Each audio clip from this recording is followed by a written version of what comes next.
Welcome है guys आपका एक और वीडियो में। उम्मीद है सब बढ़िया होंगे, खैरियत से होंगे, अपना टाइम एंजॉय कर रहे होंगे। आज की वीडियो बहुत ही ज़्यादा इंपॉर्टेंट होने वाली है, स्पेशली लड़कियों के लिए भी और लड़कों के लिए भी जो यूके का प्लान कर रहे हैं, इंग्लैंड में, स्कॉटलैंड में, आप कहीं भी पढ़ने जा रहे हो, क्योंकि आपको ये सब चीज़ें पता होनी चाहिए। मैं जब भी वीडियोस बनाता हूँ ऑलमोस्ट आपको हर टाइम पॉजिटिविटी मिलती है ना, कि आप कहते हो बाजी आप पॉजिटिव वीडियो बना रहे हो, कि कभी आपने नेगेटिव चीज़ों के बारे में डिटेल में एक एक पॉइंट आपको बताऊंगा। यूके आने से पहले कुछ अपने भाई बंधु हैं जो यूके में रहते हैं, उनको तो ऑलरेडी पता ही होगा कि ये सब होता है। तो लड़कियों के लिए कि सेफ्टी वाइज आप पूछते हो कि लड़कियों के लिए यूके सेफ है नहीं सेफ है, उसके बारे में बात करेंगे। और भी तीन चार पॉइंट्स हैं जिनके बारे में आपने कभी सुना नहीं होगा, बट आज आपको पता लग जाएगा। तो वीडियो का टाइटल में आपने ऑलरेडी देख लिया, डार्क साइड ऑफ यूके। तो ये आपको कोई नहीं बताने वाला।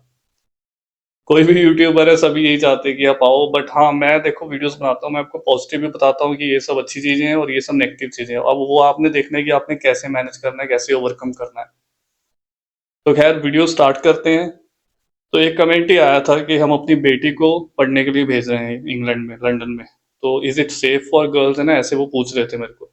तो पर्सनली मैं बताऊं, लंदन में अगर आप अकेले रात को घूमते हो तो कोई सेफ्टी वाइज कोई बढ़िया नहीं है। मेरे को टाउन ज़्यादा सेफ एंड सिक्योर लगते हैं। लंदन में रोज स्टैबिंग न्यूज़ कुछ ना कुछ हुआ रहता है वहाँ पे। स्टैबिंग का मतलब आप समझते हो ना, चाकू मार दिया किसी को, ये सब चीज़ें वहाँ पे बहुत होती है लंदन में। और आप गूगल पे कभी सर्च करोगे आपको कोई ना कोई लेटेस्ट न्यूज़ मिल जाएगी। मैं आपको डरा नहीं रहा, बट ये सब चीज़ें सब जगह ही होती हैं। ऐसा नहीं है कि अपने इंडिया में क्राइम है, ठीक है। इन कंट्रीज में, वेस्टर्न कंट्रीज में क्राइम नहीं है। क्राइम सब जगह ही है, यूएस में बहुत ज़्यादा क्राइम। बट वो है कि आपने खुद ही अपना ध्यान रखना है। मेट्रोज में बहुत सीन हो जाता है। तो मैं आपको ये सजेस्ट करूंगा कि अगर आप किसी बड़ी सिटी में हो, बर्मिंघम में कुछ एरिया है जहाँ पे जाना नहीं चाहिए रात को अकेले 8 बजे के बाद, ठीक है। कोवेंट्री में भी है कुछ ना कुछ, वहाँ भी सिटी सेंटर में हुआ रहता है फ्राइडे सैटरडे को। तो ये सब चीजें हैं। और ब्रेडफोर्ड, आप मानोगे ब्रेडफोर्ड को यूके में सेकंड पाकिस्तान बोलते हैं। मैं 2-3 साल पहले गया था, हटफोर्ड, हडर्सफील्ड गया था। हडर्सफील्ड के जस्ट पास ही है। 2 साल पहले की बात बता रहा हूँ। हडर्सफील्ड के पास पड़ता है ब्रेडफोर्ड, जस्ट 45 मिनट्स लगते हैं, ट्रेन पे 40 मिनट्स ही लगते हैं। तो मैं हडर्सफील्ड में जिस दिन गया ना, तो उस दिन ही वहां पे पुलिस वालों ने रास्ता रोका हुआ था, बैरियर लगाया हुआ था। और हमें पता लगा कि यहाँ पे कल रात को ही कुछ शूट आउट होके हटा है, किसी ने गोलियां चला दी। ये हडर्सफील्ड की बात बता रहा हूँ। और ब्रेडफोर्ड तो इस मामले में बहुत बदनाम हो रखा है। और उसको बोलते भी सेकंड, दूसरा पाकिस्तान है, ऐसे बोलते हैं लोग। नॉर्मल ऐसे बोला जाता है। तो मैं कभी गया नहीं हूँ ब्रेडफोर्ड तो जो जा रहे हैं पढ़ने के लिए भाई अपना ध्यान रखना। तो जस्ट मैं आपको बता रहा हूँ सेफ्टी वाइज। और वूस्टर की बात करूं, जो मैं आपको सिटीज रिकमेंड कर रहा हूँ ना, टाउन बढ़िया रहते हैं पढ़ने के लिए। बहुत शांति वाला। हम रात को 2-2 बजे तक घूमे, कभी ऐसा कुछ हमने सुना नहीं। मैंने वूस्टर में तो ऐसे कभी सुना नहीं। क्वेंट्री, बर्मिंघम, बड़ी सिटीज में भाई फिर कुछ ना कुछ होता रहता है। पर मैं किसी को भी रिकमेंड नहीं करूंगा। आप ग्रुप में हो तो सेफ रहोगे। अगर आप 4-5 का आपका ग्रुप है, 2-3 हो, आप साथ में हो, फ्रेंड्स हैं साथ में, घूम रहे हो, पार्टी कर रहे हो, कहीं जा रहे हो। स्टूडेंट जाते हैं क्लबिंग वगैरह करते हैं, रात को निकलते हैं फ्राइडे सैटरडे को, बट ग्रुप में रहोगे तो बढ़िया रहोगे। बाकी ऐसे सेफ्टी वाइज ठीक है, कोई प्रॉब्लम नहीं आती है। कुछ एरियाज हैं जब आप यूके आओगे आपको पता लग जाएगा कि इन एरियाज में, इन जो ये एरिया है, इनमें रात को नहीं जाना, नहीं घूमना अकेले बाहर। कोई इमरजेंसी है तो फिर आप किसी को साथ जाओ, किसी को बता कर जाओ। अगर आपकी शिफ्ट है तो भी आप किसी को बता कर जाओ। तो ये तो पहला पॉइंट था। और दूसरे नंबर पे जो डार्क साइड है ना, आपको लगता है कि यूके में जो मेडिकल सिस्टम है वो आपको लगता है कि टोटली फ्री है ना। भाई वो फ्री तो चलो, आप हेल्थ इंश्योरेंस तो पे करते ही हो, उसमें सारा कुछ आपको कवर होता है। बट आपको मैं लिटरली बताऊं, अगर कोई बंदा मर रहा हो ना मौके पे, किसी को फीवर हो गया, ये लोग आपको मेडिसिन नहीं देंगे। पहली बात तो अपॉइंटमेंट नहीं मिलती है।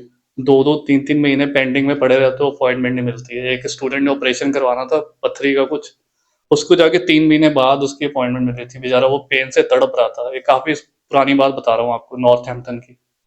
उसके पैसे कुछ नहीं लगे थे, बट उसका इलाज हुआ था, बहुत टाइम के बाद अपॉइंटमेंट मिली थी।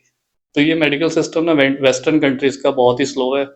अपॉइंटमेंट नहीं मिलता है बंदे को, कुछ एकदम से प्रॉब्लम हो गई है, ये लोग इमरजेंसी में भी भाई टैबलेट दे देते हैं, बिठा देते हैं। बुखार हो जाता है, कहते हैं अपने आप ठीक हो जाएगा, आपको कोई मेडिसिन नहीं देनी। और यहाँ पे है कि आप, बूट्स फार्मेसी है ना यूके में, सबको पता है जो यूके में है, बिना प्रिस्क्रिप्शन के आपको कोई दवाई नहीं मिलने वाली। इंडिया में तो अपने क्या है कि कोई भी केमिस्ट है आपको मेडिसिन दे देता है ऐसे ही, है ना, आप मांगते हो मिल जाती है। और जो मेडिसिन का प्राइसेस है भाई, इंडिया से कंपेयर करो तो 3-4 गुना 5 गुना ज़्यादा, बहुत एक्सपेंसिव है। वो आपको पे करना पड़ता है, मेडिसिन के लिए आपको पैसे देने पड़ते हैं। 40-40 पाउंड की तो दवाई आ जाती है, अगर कुछ आपकी ज़्यादा तबीयत खराब है, कुछ हो गया तो इतने पैसे लग जाते हैं। बहुत एक्सपेंसिव। और दांत का इलाज करवाना यूके में, एक स्टूडेंट इंडिया जाके अपने दांत का ट्रीटमेंट करवा के आया था, यूके में उससे मांग रहे थे 800 पाउंड, 80,000 रुपये। तो कहता भाई मैं इंडिया घुमाऊंगा और अपना दांत का ट्रीटमेंट करवा के आ जाऊंगा। तो ये वेस्टर्न कंट्रीज में ना ये सब चीज़ें बहुत एक्सपेंसिव हैं। आपको लगता है मेडिकल फ्री है, बट मेडिकल स्लो भी है इनका, और मैंने आपको बता दिया। तो ये तो सेकंड पॉइंट था। तो अभी हम जो तीसरे नंबर पे बात करने वाले हैं, यहाँ पे ना अभी टैक्सेस बहुत बढ़ चुके हैं। अगर आप जितना अर्न कर रहे हो ना, कोई 30,000 40,000 अगर अर्न कर रहा है तो 20-25% तो टैक्स आपका जाता ही जाता है। वो अपने नॉर्मल इंडिया में भी है, अगर आप इतना अर्न करते हो तो टैक्स वगैरह बहुत लगता है। बट अगर कोई बंदा, यूके की बात कर रहा हूँ, लंदन में अगर कोई जॉब कर रहा है, 80-90 लाख 80-90,000 पाउंड अगर साल का वो अर्न करता है, तो उसका वो टैक्स है ना और बढ़ जाता है, 35-40%, भाई 50% तक का ब्रैकेट है। तो 1 करोड़ वाले को तो 60 60 लाख ही मिलेगा, 40 लाख तो उसका टैक्स में ही चला जाएगा। तो ये बहुत ड्रॉबैक है कि आप सोचो कि आप कुछ बचा लोगे, तो ये पॉसिबल नहीं है।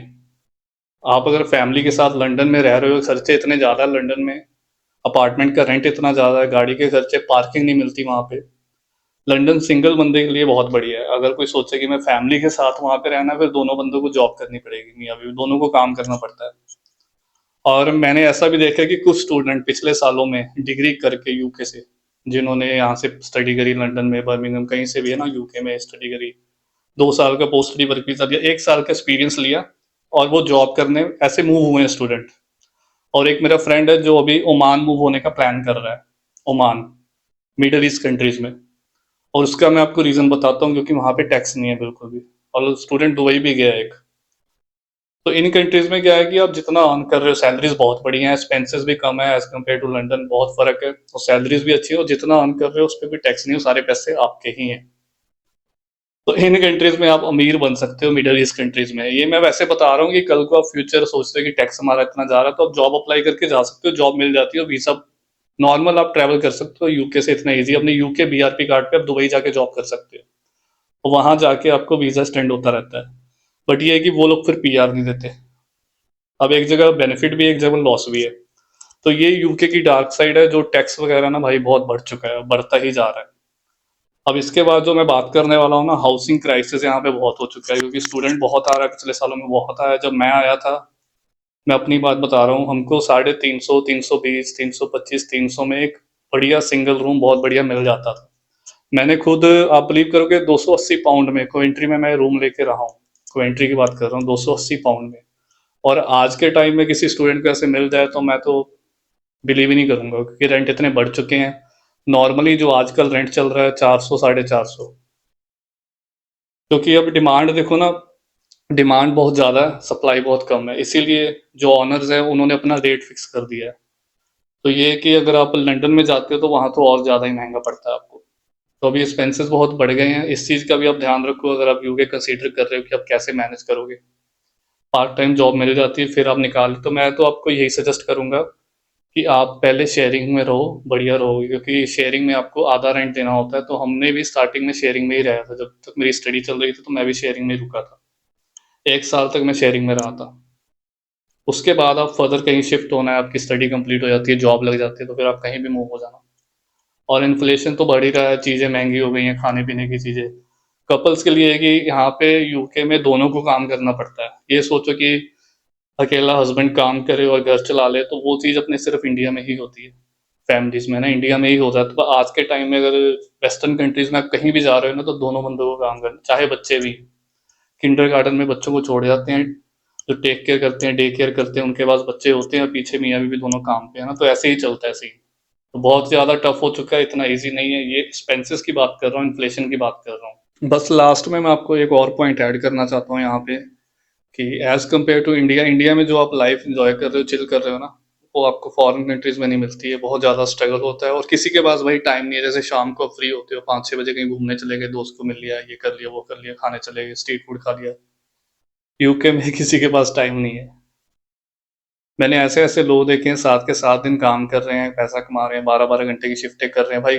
सब मतलब सोशल लाइफ ठीक है, वो आप पे डिपेंड करता है आप कितना काम करते हो, बट आप कभी भी आ जाते हो ना, अगर आपका फ्रेंड सर्कल है भाई, कभी उसकी शिफ्ट होगी, जब आप फ्री होगे, जब आपकी शिफ्ट है तो वो फ्री होगा, तो ऐसा सीन रहता है। कोई बाहर रात को शिफ्ट लगा रहा है, मतलब ये सब इतनी सोशल लाइफ में आपको बताऊं ना तो बहुत ही ज्यादा आपको टफ लगेगा स्टार्टिंग में। विंटर यहाँ पे डिप्रेसिंग होती है, विंटर में आके मतलब आप कहीं घूमने नहीं जा सकते। 6 6 महीने आपको बता रहा हूँ, 4 से 5 6 महीने जो क्लाइमेट रहता है बारिश वाला रहता है, ठंडा रहता है, तो कोई इन दिनों में ज्यादा ट्रेवल नहीं करता, सब घूमने जाते हैं समर्स में। वो बहुत ही रेयर होगा कोई अक्टूबर नवंबर से मार्च तक कोई, बहुत ही रेयर होगा कोई घूमने जाए। सब यूरोप वगैरह चले जाते हैं जहाँ पे क्लाइमेट, जहाँ पे धूप निकलती है अच्छा होता है। तो विंटर में 3 साढ़े 3 बजे अंधेरा हो जाता है, और मॉर्निंग में जो सूरज निकलता है वो भी बहुत रेयर निकलता है, क्लाउडी रहता है, तो डिप्रेसिंग, तो आपको ग्लूमी ग्लूमी टाइप का लगेगा। तो ये स्टार्टिंग में जब आप आते हो ना, ये सब चीज़ों का आप ध्यान रखना कि आपको स्टार्टिंग में फेस करना पड़ेगा। अगर तो आप इन सब चीज़ों को ओवरकम कर सकते हो, अगर आपका मोटिव है कि हमने फिर भी आना है, तो मोस्ट वेलकम है। मैंने आपको डार्क साइड बतानी थी, नेगेटिव पॉइंट्स कुछ बताने थे, क्योंकि हर बार हम पॉजिटिव ही बात करते हैं। फिर भी अगर आप आना चाहते हो तो ये सब मैंने बता दिया, अगर आप इसको ओवरकम कर सकते हो तो डिस्क्रिप्शन में मैंने आपको फॉर्म दिया, अगर आप एप्लीकेशन करना चाहते हो, स्टूडेंट वीज़ा एप्लीकेशन फॉर्म, उस पे जाके अपने डॉक्यूमेंट्स अपलोड कर देना। मैं या मेरी टीम आपको कांटेक्ट कर लेंगे, 1 से 2 दिन में आपको कॉल आ जाएगा, मेरा या मेरे काउंसलर का, है ना। तो आपका एप्लीकेशन हो जाएगा। अभी जुलाई इनटेक में बेडफोर्डशायर यूनिवर्सिटी और सितंबर इनटेक में तो काफ़ी सारी यूनिवर्सिटीज़ हैं, और आपकी जो बजट है वो आप मेरे को बता देना, उसके अकॉर्डिंग आपको ऑप्शन दे दूंगा। तो अगली वीडियो में मिलते हैं, तब तक के लिए अपना ध्यान रखें, टेक केयर।